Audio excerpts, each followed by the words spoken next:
My mother is insisting that I punish my daughter.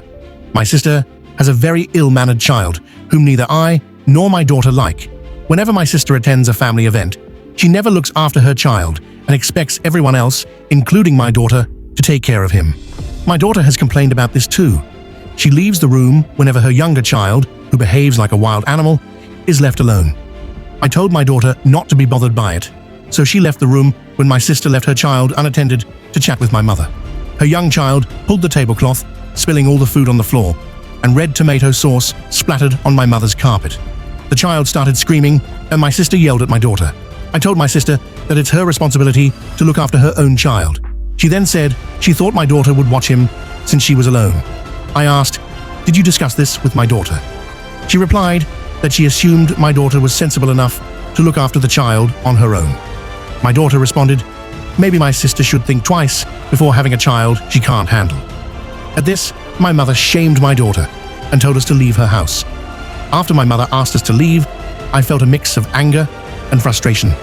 I took my daughter's hand and we walked out of the house without saying another word.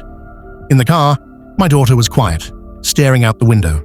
I could tell she was upset, not just about being blamed, but also about how unfairly she was treated. I broke the silence and said, "You did nothing wrong. I'm proud of you for standing up for yourself."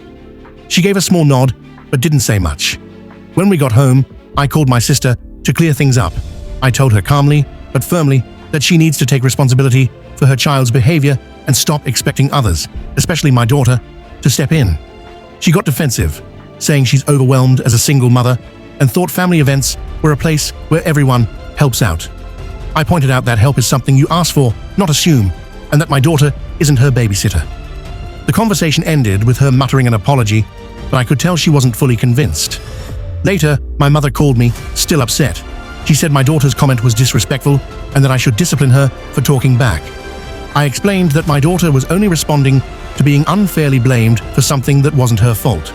I also told her that my sister's negligence caused the mess, not my daughter's absence. My mother softened a bit, but insisted that family harmony matters more than who's right or wrong. She suggested I make my daughter apologize to keep the peace. I'm torn. I don't want to force my daughter to apologize when she's done nothing wrong. It feels like teaching her to accept blame for others' mistakes, but I also know my mother values family unity, and this could create a rift. My daughter, meanwhile, is adamant she won't say sorry, and I don't blame her. I'm thinking of talking to my sister again to set clear boundaries for future events, but I'm not sure how to handle my mother's I cannot tell full story in short video. The full story on channel link below.